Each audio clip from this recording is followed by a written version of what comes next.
I'm Alice from Waffle TV, and I'm here with the cast and writers and directors of Blake's Doors, and just after the show. So could you guys tell us a little bit about the show and how you came up with the idea? Lawrence or Jay, probably. Yeah, well, we got interested in like the idea of sort of overheard conversations, like off like a bus or a train, or something like that. So you'd be like sat behind some people, maybe they'd be on the phone or something like that, and you'd hear them talking to another person, but of course you'd only hear their side of the story, and you kind of find yourself making up the other end of whatever they're talking about. And we kind of got interested in the idea of making up narratives from things you see. It makes you think your hometown's on the brink of anarchy, or of such little importance, and it makes you wonder, what idiot has the time to go around asking kids about their toy collections, or talking to some guy who nearly met the Queen once? And you guys go to university? Yeah, the London School of Economics. Okay. So yeah, plugging that. And so it's a completely new piece you've written for the festival? Yeah, well, we wrote it in 2 months last year before Christmas, and we did a show with these guys at the school in February, and then we did another run in London, in Hoxton, in July, just before we came here. So we weren't always definitely writing it for the festival, we just wanted to do something, but then we were able to take it to the festival. On behalf of LSE. Yeah, this company is very much dedicated to new writing. Well, the revolving shed will never bring a piece up that's already been performed. It will have to be fresh, and with the kind of condition that it's slightly intellectual, based upon LSE's based condition. On based on, you know, this is quite a philosophical play, so it's very much suits our company. Yeah, and probably if we'd written something for the Fringe, it wouldn't be a philosophical play, it would be a musical thriller or something like that. So It doesn't suit the Fringe, but don't say that. it does suit the Fringe. It really suits it. I really enjoyed it. I thought it was great. I thought it was great. Could you tell us a little bit just about perhaps the characters, or would you prefer to keep that? Yeah, do you want to go through it?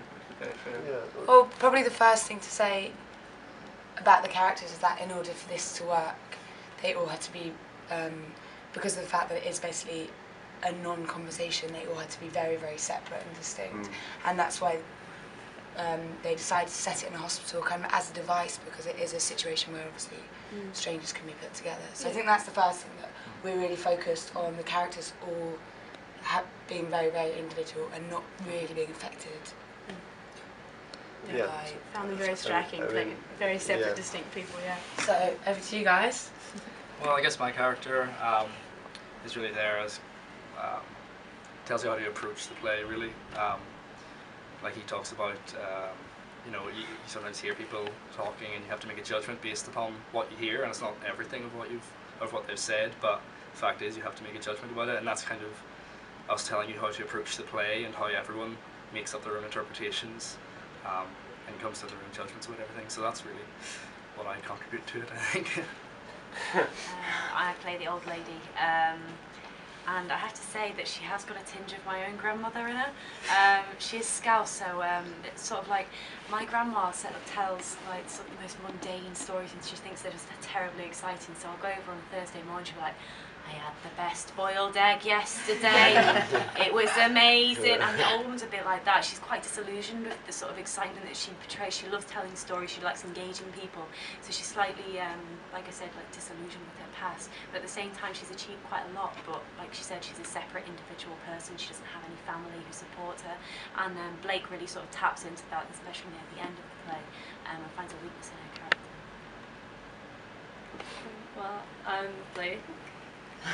Well, I'm not, but who's obviously the character in the title of the play. And I guess my role is probably just that I'm the only one who interacts with all the other characters, so that kind of ties the play together as a unit. And like one of the interesting things about Blake is that you don't really find out very much about her as a person.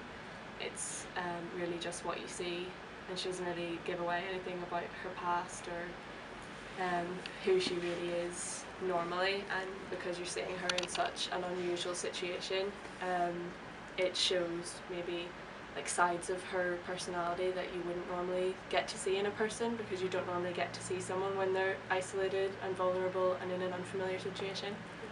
So I think that's probably what's interesting about it. I play Xylo, who's quite a character.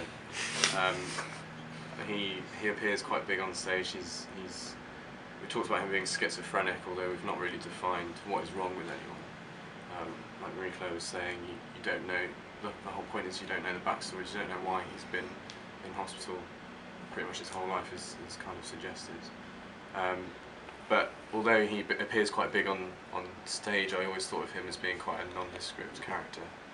He's quite content, right, complete opposite to Blake's character, who's very frustrated with her situation. He's more than happy to be staring out the window all the time, which really plays into kind of the contrast between the characters and making it very much a character-driven piece rather than relying on the narrative.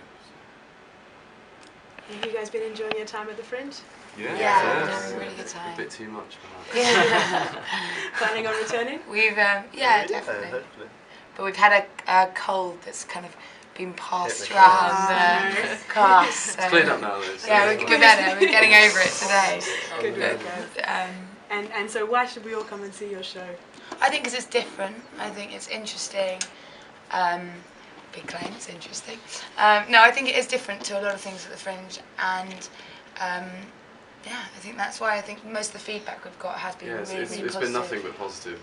All of our reviews have said see it because of the fact that it is something that could go unnoticed, but because it's a subtle play, it's not something that we can march around on the Fringe and kind of sing and dance, because that would be kind of false advertising. Yeah. So I think you should come and see it because it's different to anything else you'll see. So it was quietly fantastic. Oh, perfect. That's what I I'm mean. speaking to Blake Storr, and thank you so much, guys, and keep watching Waffle TV. Thanks.